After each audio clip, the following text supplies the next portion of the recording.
اس سے اگلا سوال ہے کہ کیا نیچے بیٹھ کر قرآن کو ہاتھ میں پکڑ کر تلاوت کرنا درست ہے جبکہ لوگ کرسی میں یا اونچی جگہ پہ بیٹھے ہوں؟ اس میں دیکھنا چاہیے. دیکھیں کچھ چیز ہے کہ ایک بندے کی ایک ذاتی شغف ہے. اگر آپ سمجھتے ہیں کہ یہ توہین کے یعنی اس زمرے میں آتا ہے تو یہ آپ کا ذاتی شغف ہے. شرعی فتویٰ اس کے اوپر اس لیے نہیں لگے گا, اس طرح دنیا کا نظام نہیں چل سکتا. آپ دیکھیں ہمارے گھر کے نچلے پورشن میں الماریاں ہوتی ہیں, ان الماریوں میں قرآن رکھا ہوتا ہے اور اسی کے اوپر والے کمرے میں ہم رہ رہے ہوتے ہیں. مثلا میں اب جدھر گھر میں رہ رہا ہوں نا, میرے نیچے صرف قرآن نہیں رکھا ہوا, انجیل بھی رکھی ہوئی ہے, حدیث کی ساری کتابیں سینکڑوں, ایگزیکٹ اس کے اوپر میرا بیڈ ہے, اس شوکیس کے اوپر. تو میں کدھر جاؤں؟ اس طرح دنیا کا نظام نہیں چل سکتا. ایگزیکٹ قرآن کے اوپر کوئی نہ رکھے پاؤں یا اس کو اس طریقے سے نہ کر دے, وہ بے حرمتی والا معاملہ ہے. باقی میں ادھر بیٹھا ہوں قرآن لے کے, ادھر کو نیچے بیٹھ کے, تو میں اس قرآن کے اوپر نہیں بیٹھا. یہ پاسبل نہیں دنیا میں اس طریقے سے نظام چلانا. قرآن حکیم میں جو بے حرمتی کا جو آیا نا اسپیسیفکلی, وہ تو کچھ اور ہی آیا ہے. سورۃ الفرقان آیت نمبر 30, وقال الرسول یا ربی ان قوم اتخذوا ھذا القرآن مہجورا. اور نبی علیہ السلام شکایت کریں گے, اللہ میری امت نے قرآن کو پیٹ کے پیچھے ڈال دیا تھا. اور مہجورا, یہ پیٹ وہی مسئلہ ہو گیا. اب یہ پیٹ ہے اردو والی, عربی میں پیٹ وہ نہیں ہے, اسے یہ نہ ہو کانڈ. مہجورا کہتے ہیں ہجرت کر لینا, کہ چھوڑ دیا. ہجرت میں کیا ہوتا ہے, آپ چھوڑ کے تو دوسرے شہر میں آ جاتے ہیں. مہجورا کا ترجمہ ہم کہتے ہیں نا پسے پش ڈال دیا, تو اس کا مطلب نہیں کنڈ کی تھی, مراد ہے کہ تعلیمات ہی چھوڑ دی, اس کو کنڈ کر دی. یہ منع ہے سر. اسی طریقے سے لوگ قرآن پڑھ رہے ہوتے ہیں نا, تو لوگ اس کو کس طرف کمر کر کے نہیں جاتے کہ بے حرمتی ہو جائے گی. سر اس طرح تو کچھ بھی نہیں ہو سکتا. مجھے بتائیں, نبی صلی اللہ علیہ وسلم تو سلام پھیرتے ہی آڈینس کی طرف منہ کرتے تھے, کعبے کو پیٹ کر دیتے تھے. آج بھی آپ کے سارے امام مسجد کعبے کو کنڈ کر کے بیٹھتے, تو کیا بے حرمتی کہیں گے آپ؟ اس کو پاسبل نہیں ہے. ٹھیک ہو گیا. اور اس میں جو اتنی یہ تقوی کی جو جن لوگوں کو حیضہ ہوا ہوتا ہے نا, ان کے لیے ہمارے پاس پھکیاں بھی ہیں. یہ کالی جرابیں جو پہنتے ہیں, غلاف کعبہ کالا ہے. نبی علیہ السلام کی پگڑی کالی تھی, کالی جرابیں کو پہنتے ہیں.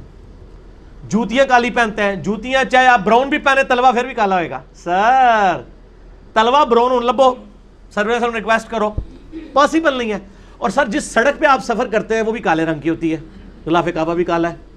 سر جس گھاس کے اوپر آپ چلتے ہیں, بلکہ آپ کو پتہ ہے نا, میں اب چونکہ ایک بہت پرسنل بات کرنے لگا, انورٹڈ کاما میں ہماری ذرا پالیسی بھی اکیڈمی کی چینج ہوئی ہے. وہ باپا جانی ہے جو, ان کی ایک ویڈیو چینل کے اوپر چل رہی تھی.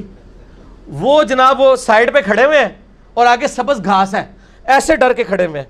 وہ کہتا ہے باپا جانی آگے ہیں, وہ کہتے ہیں نہیں گنبد خضرا سبز ہے اور یہ گھاس بھی سبز ہے, میں بے حرمتی نہیں کر سکتا اس پہ پاؤں. یہ گھاس سر, یہ بے حرمتی کس نے کروائی ہے؟ اللہ نے اگائی ہے نا گھاس. اللہ تعالیٰ کالی بھی نہ اگاتا, سبز بھی نہ اگاتا, کوئی اور اگا دیتا. اس طرح آپ اس طرح کچھ کام نہیں چلے گا. البتہ قرآن پاک اگر آپ نے ہاتھ میں پکڑا ہوا ہے یا ڈیسک پہ رکھا ہوا ہے, ٹھیک ہے, بالکل درست ہے. جھولی میں بھی آپ رکھ سکتے ہیں, کوئی حرج نہیں اس کے اندر, یہ کوئی برمتی والی ہے. تکیے پہ رکھ سکتے ہیں. میں آپ کو ایک حدیث سناتا ہوں ابو داؤد کی. نبی صلی اللہ علیہ وآلہ وسلم, پہلے میں آپ سے فتویٰ لے لوں, ہمارے گھروں میں بڑی بوڑھیاں تکیے پہ نہیں بیٹھنے دیتی.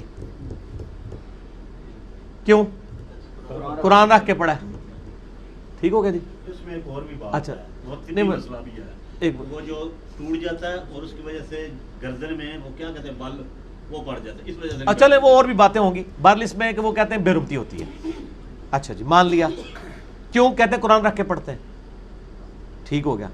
اب میں آپ کو بتاتا ہوں نبی صلی اللہ علیہ وآلہ وسلم کی اپنی حدیث ابو داؤد کے اندر, رجم کی سزا والے چیپٹر میں.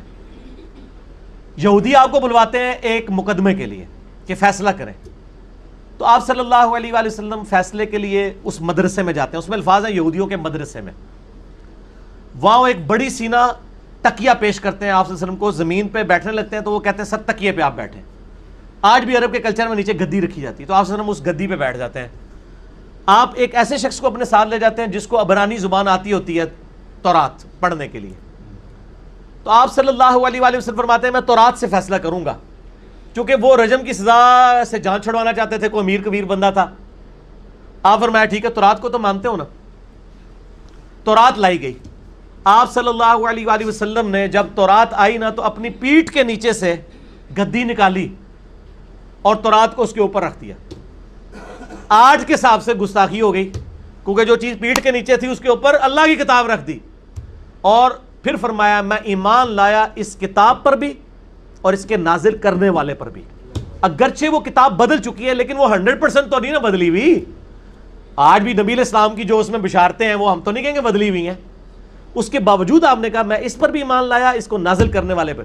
پھر آپ نے کہا پڑھو تو اس نے ہاتھ رکھ لیا جہاں پہ رجم کی سزا تھی، تو ان کا یا رسول اللہ یہ تو ہاتھ رکھ لیا، اٹھایا تو وہی سزا نکلی. تو یہ آپ صلی اللہ علیہ وآلہ وسلم نے خود یہ عمل کر کے بتایا. تو اس لیے پاسبل نہیں ہوتا. ہم نے کرسیاں بھی رکھی ہیں، جب فالتو بندے ہو جاتے ہیں نا وہ پھر ہم ان کو آگے لے آتے ہیں، چلے وہ ہاتھ میں پکڑ کے بیٹھ جائیں. ہم کہتے ہیں اب آندھا سے ہاتھ والا بھی کام چھوڑ دیں، جس کے پاس موبائل ٹچ سکرین ہے نا وہ موبائل پکڑ کے بیٹھ جائے، ٹھیک ہے نا. باقی یہ کہنا کہ یہ اوپر بیٹھا ہے یہ نیچے بیٹھا ہے، باقی جو سعودیہ کے اندر جو کچھ ہو رہا ہے نا جی، اس میں سعودیہ والوں کا کوئی قصور نہیں ہے. سعودیہ میں جتنا اہتمام ہے نا قرآن کی عزت کا کہیں بھی نہیں ہے، لیکن پبلک جاہل ہے نا. پبلک جوتیوں والی جگہ پہ 7 قرآن رکھ دیتی ہے، نعوذ باللہ. یہ تو غلط ہے. انہوں نے مسجد کے اندر ہزاروں الماریاں رکھی ہوئی ہیں پیتل کی بنی ہوئی، ان کے آگے باقاعدہ ڈسٹ پروف پلاسٹک لگائے ہوئے ہیں ہر چپے چپے پہ. پھر بھی کوئی سستی کر کے رکھ لے، اس میں سعودیہ کا تو کوئی قصور نہیں ہے، ان تو اہتمام کر دیا نا، ٹھیک ہے. اور ادھر جو کچھ ہو رہا ہے ادھر تو کوئی بھی قصور ماننے کے لیے، ادھر کوئی مزار نہیں جس کے اوپر لوگ سجدے نہ کر رہے ہو. وہ کہتے ہیں یہ جہل عوام کر رہی ہے جی، ادھر بزرگاں دا تے قصور نہیں. تو تواڈے بزرگاں دا تے گدی نشیناں دا کوئی قصور نہیں، تو سعودیہ دا کیا قصور ہے جو لوگ یہ کام کر دے نا؟